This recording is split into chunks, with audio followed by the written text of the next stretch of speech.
Info mualaf. Convert to Islam.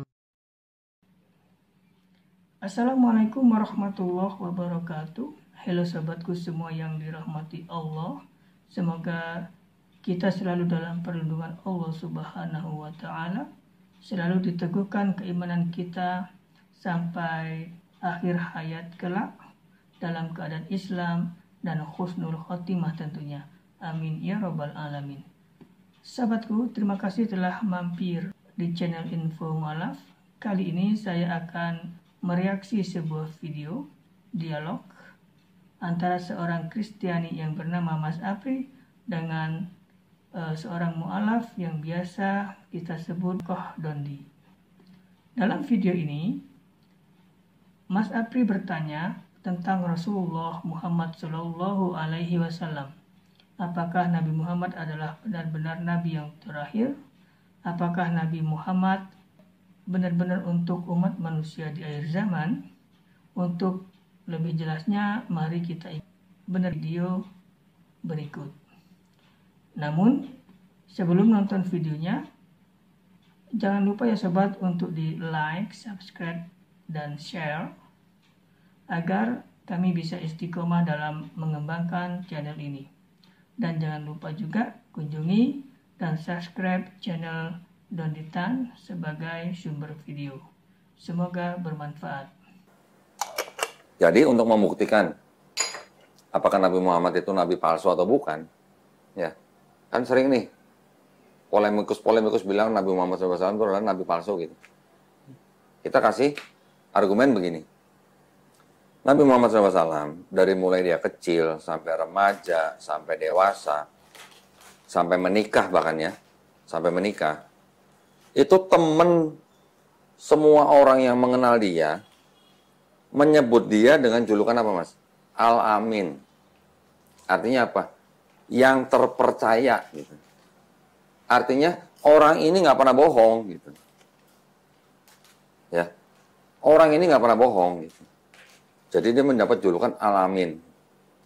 Terus pada saat dia menerima wahyu, dia mengatakan kepada warga di Mekah, orang kan bingung bagaimana ceritanya ini orang nggak pernah bohong, sekarang mengajarkan sesuatu yang mereka belum pernah dengar gitu.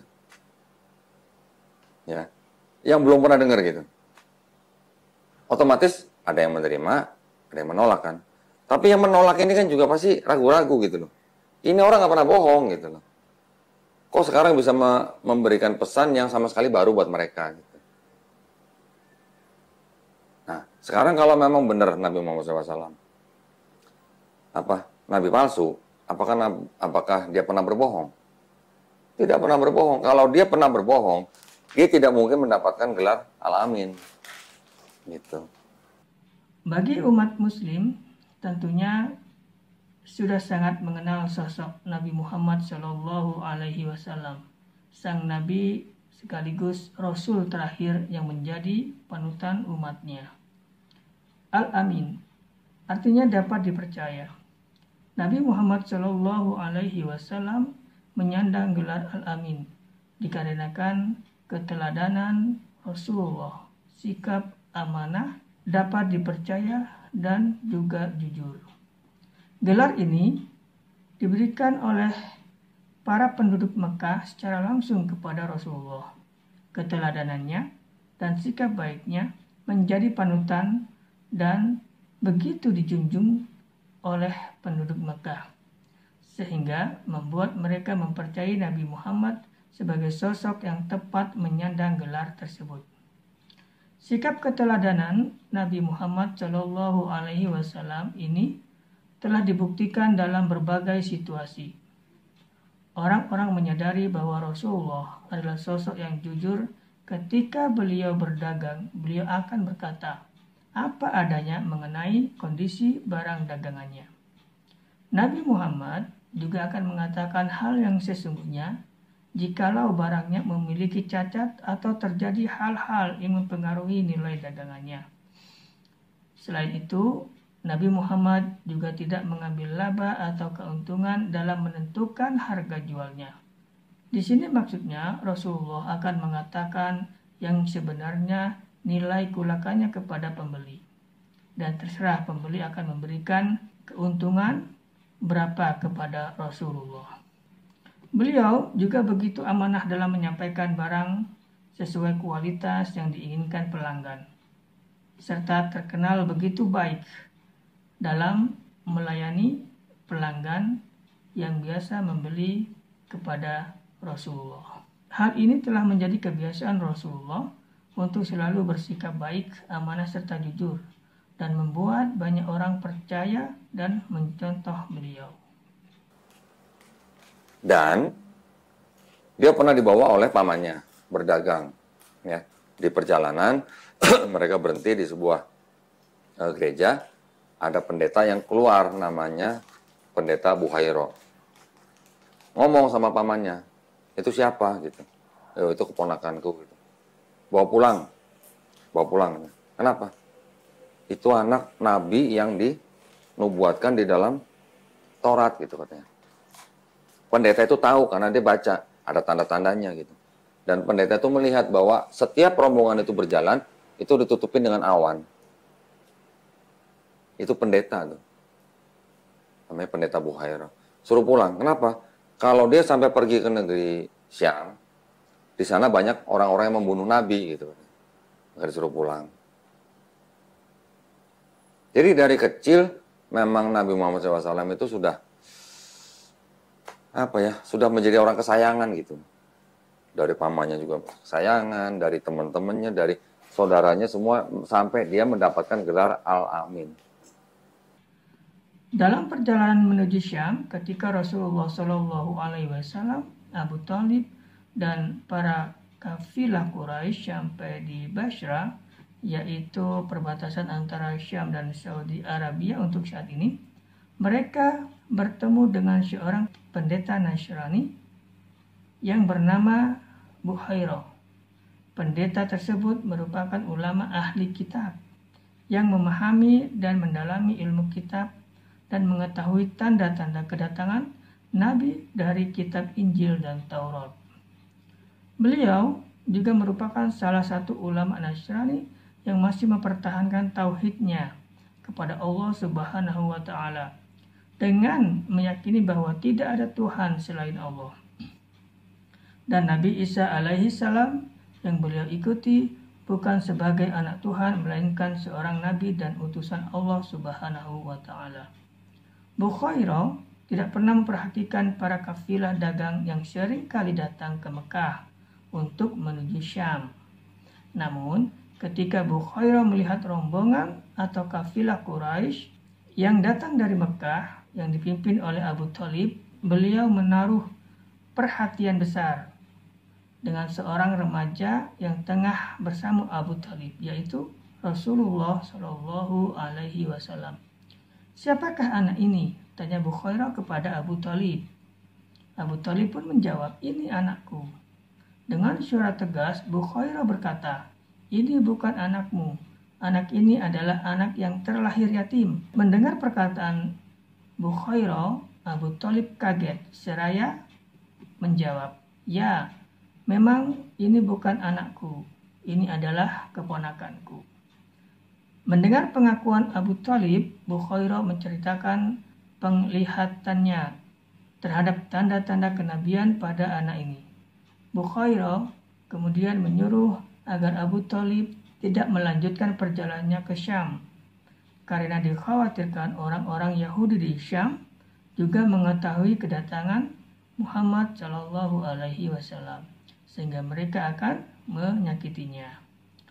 Atas saran Buhairo, para kafilah Quraisy tersebut pun kembali ke Mekah dan tidak melanjutkan perjalanan menuju Syam guna melindungi Muhammad Shallallahu Alaihi Wasallam. Itulah cerita tentang tanda-tanda kenabian Rasulullah Shallallahu Alaihi Wasallam yang diceritakan oleh seorang pendeta Nasrani. Dari sini kita dapat mengetahui cara Allah Subhanahu wa Ta'ala melindungi dan menjaga Rasulullah Shallallahu Alaihi Wasallam. Banyak tuduhan-tuduhan dari orang-orang yang membenci Islam dengan sebutan nabi palsu dan segala macam, itu semuanya mudah dijawab, gitu Mas. mulai dari kecil udah percaya gitu. Sudah. Dia dari kecil sebelum lahir ayahnya udah meninggal, ya. Kemudian dia masih kecil ibunya juga meninggal. Jadi dia dibesarkan oleh pamannya. Nanti Mas boleh baca. Ini di sini ada Sirah Nabawiyah. Nanti Mas yang mau baca silahkan. Bagaimana kita percaya cerita-cerita itu benar? Bedanya gini Mas, kalau di dalam Islam itu ada yang namanya tradisi sanad dan perawi. Sanad itu artinya jalur, chain of narration namanya. Jalur cerita ini diceritakan oleh siapa, sampai kepada Rasulullah gitu. Ya, jalur ini nggak boleh ada yang cacat. Ada satu periwayat yang cacat, gugur statusnya, turun statusnya. Ya, jadi kalau status yang paling tinggi itu namanya sohi. Sohi itu artinya benar, otentik. Gitu. Kalau ada pencerita atau periwayat yang pernah bohong, pernah nggak benar, itu riwayat itu akan turun derajatnya menjadi hasan. Hasan itu masih bagus, tapi masih tidak otentik banget lah. Nanti kalau ada periwayat yang nggak benar lagi, turun lagi menjadi doif, turun lagi menjadi maudhu. Kalau di Bible, ada nggak bahwa cerita-cerita itu benar berasal dari Yesus gitu? Penulisnya siapa aja nggak tahu gitu. Itu bedanya Mas. Jadi kalau di dalam Islam, orang membuatkan cerita atau hadis itu nggak sembarangan. Itu ada ilmunya, ada penelitinya gitu. Imam-imam yang menyusun hadis itu rela berjalan ratusan kilo, bahkan ribuan kilometer, hanya untuk menentukan hadis ini sesuai atau enggak gitu. Saking ketatnya gitu, sampai begitu. Nanti selanjutnya Mas Apri bisa belajar lebih banyak soal Islam. Gitu ya. Ada yang mau ditanyain? Kalau tanya nggak ada Mas. Udah nggak ada? Nggak ada ya? Oke, cukup? Cukup? Dari sisi Kristen atau Bible-nya sudah cukup ya? Dari sisi Islamnya juga sudah cukup? Kalau belum, kasih tahu. Nanti apa yang mau ditanyain, jangan sungkan-sungkan, Mas. Di lain hari aja. Lain hari ya, nanti belajar Karena pelan-pelan kalau ya. diserap satu hari, nggak Iya, mungkin juga gitu loh. terlalu banyak. Iya, nanti bisa belajar step by step. Jadi, sekarang menurut Mas Apri, Tuhan itu Esa. Yesus bukan Tuhan, Yesus hanya seorang nabi. Muhammad adalah seorang nabi dan utusan Allah. Ini tiga-tiganya udah percaya. Sudah. Alhamdulillah. Jadi, siap bersyahadat. Siap. Alhamdulillah, Mas Apri yang seorang Kristen ini akhirnya mengimani kalau Allah itu Esa. Yesus bukan Tuhan, melainkan seorang nabi dan utusan Allah. Dan Muhammad adalah seorang nabi sekaligus utusan Allah. Mas Apri kira-kira ada punya pemikiran apa nggak? Misalnya kalau nanti saya memeluk Islam, keluarga saya begini-begini gitu, ada? Nggak ada Mas. Orang tua, kira-kira gimana? Ya ini aku dulu yang belajar gitu loh, bukan pikiranku belum ada sampai ke sana gitu loh. Oh, Belum ada sampai ke orang tua atau apa enggak. oke. Yang penting saya belajar dulu gitu. Oke. Tapi kalau misalnya nanti orang tua tahu, kira-kira mereka marah atau nggak? Ya kalau marah jelas marah dong. Marah jelas. Kalau itu nggak bisa dipungkiri marah Nggak pasti. bisa dipungkiri. Kira-kira diusir nggak? Ya kalau diusir. Kalau diusir kasih tahu saya tampung. Udah gitu aja. Oke? Tetapi yang jelas, nanti Mas Apri kalau sudah menjadi seorang Muslim, kalau sebelum hari ini Mas Apri sayang sama orang tua, setelah menjadi Muslim harus lebih sayang. Nah, itu syaratnya. Kalau tadi ya hormat sama orang tua, setelah jadi Muslim harus lebih hormat. Siap? Alhamdulillah. Oke, kalau gitu kita bisa segera melakukan prosesi syahadat. Alhamdulillah, setelah banyak belajar tentang Islam, akhirnya Mas Apri bersyahadat. Asyhadu an la ilaha illallah wa asyhadu anna Muhammadar Rasulullah. Aku bersaksi bahwa tiada Tuhan selain Allah dan Nabi Muhammad adalah Nabi dan utusan Allah. Semoga Mas Apri diberikan kemudahan dalam menuntut ilmu agama Islam dan dipermudahkan juga dalam menjalankan kewajibannya sebagai seorang Muslim. Semoga istiqomah, semoga Allah selalu merahmatinya. Amin ya rabbal alamin. Baik, kita Bismillah ya, kita akan melakukan prosesi pensyahadatan saudara Apri ya. Oh ya, boleh pinjam KTP-nya. Nanti untuk dibuatin sertifikat. Langsung kan sertifikatnya.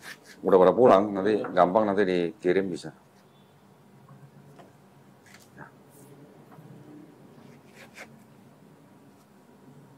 Butik kok susah ya? Kabupaten Humbang Hasun Lutan.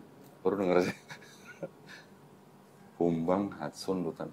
Ini Tapanuli Utara ya? Pemekaran. Oh, Pemekaran. Oh. Baik. Ya, kita mulai ya. Bismillah. Di hadapan saya sekarang ada saudara Mukhtar Pandiangan. Dengan panggilan Apri ya. Oke. Menyatakan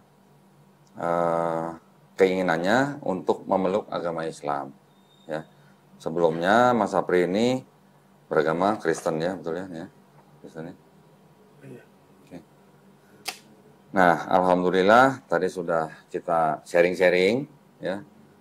Alhamdulillah Mas Apri sekarang menyatakan diri untuk memeluk agama Islam dengan kemauan sendiri ya, betul?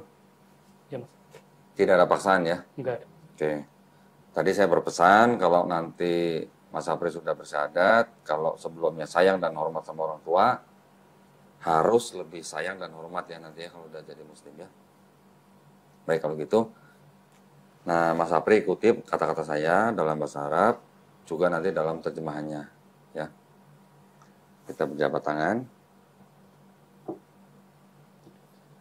Asyhadu Allah ilaha illallah wa asyhadu anna Muhammadan Rasulullah. Aku bersaksi tiada Tuhan selain Allah. Dan aku bersaksi Nabi Muhammad adalah utusan Allah. Alhamdulillah. Alhamdulillah. Selamat ya Mas ya. Nanti mudah-mudahan kita bisa bantu apa saja misalnya dalam hal akidah atau apa jangan sungkan-sungkan. Alhamdulillah. Nah ini ada buku penuntun sholat ya. Di dalamnya ada sejumlah uang. Ini adalah zakat yang memang khusus untuk mu'alaf. Mu'alaf adalah salah satu dari 8 asnaf yang berhak menerima zakat. Mohon diterima dengan baik. Nanti Mas Apri setelah pulang dari sini mandi junub ya, mandi hadas besar gitu ya. Iya. Setelah itu baru mempelajari ini, bertahap aja step by step. Ya, nggak perlu terburu-buru. Sebisa mungkin melaksanakan sholat awal-awal menjadi makmum dulu ya. Dengan temannya atau di masjid, usahakan di masjid gitu. Oke. Dan perlu saya berikan pemahaman bahwa di dalam Islam itu setiap bayi Mas ya, yang lahir itu sebenarnya fitrahnya muslim. Kan tadi saya sudah jelaskan, muslim artinya orang yang berislam atau berserah diri kepada sang pencipta ya. Jadi setiap bayi yang lahir itu sebenarnya nature-nya atau sifatnya atau fitrahnya itu adalah muslim. Dia menjadi Kristen, menjadi Yahudi, atau menjadi Majusi, atau menjadi apapun karena orang tuanya, biasanya gitu ya. Namun pada saat dia sudah mendengar tentang Islam, mengenal Islam, dan akhirnya menerima Islam, ya, atau memeluk Islam, sebenarnya dia tuh bukan pindah agama, tapi itu dia kembali kepada fitrahnya, Mas. Kembali menjadi manusia yang berserah diri hanya kepada satu pencipta, gitu ya. Dan alhamdulillahnya di dalam Islam kita juga memahami bahwa setiap orang yang masuk Islam atau memeluk Islam, insya Allah dosanya dihapuskan Mas. Ya, dosa-dosa yang dulu Mas Apri lakukan semenjak akil balik sampai hari ini insya Allah dihapuskan. Tapi dengan catatan nanti Mas Apri harus menjalankan Islamnya dengan baik. Ya. Dan alhamdulillahnya lagi, segala kebaikan yang Mas Apri dulu pernah lakukan semenjak akil balik sampai sekarang, insya Allah tidak dihapus. Tetap dicatat sebagai amal kebaikan. Ya. Jadi alhamdulillah pada hari ini kita sudah mendapatkan saudara baru, ya, saudara dalam iman. Setiap muslim adalah bersaudara, Mas. Jadi Mas Apri nanti mau di Jakarta, mau di Sumatera Utara, misalnya punya kesulitan apapun, jangan sungkan-sungkan hubungin kami, ya. Kita juga ada teman di Sumatera Utara, ya. Alhamdulillah, kalau begitu, ini KTP-nya saya kembalikan. Nanti kita buatkan sertifikat, mau dikirim lewat kurir boleh, mau diambil ke sini juga boleh. Oke sahabat, begitulah perbincangan antara Mas Apri dengan Ko Dondi yang berakhir dengan kebahagiaan, di mana Mas Apri bersyahadat dengan tulus berdasarkan keyakinannya yang baru, yaitu keyakinan tiada menyekutukan Tuhan dan mempercayai Nabi Isa alaihi salam dan Nabi Muhammad Shallallahu alaihi wasallam sebagai nabi dan utusan Allah. Terima kasih telah menonton video ini sampai akhir. Sampai jumpa lagi di konten berikutnya. Wassalamualaikum warahmatullahi wabarakatuh.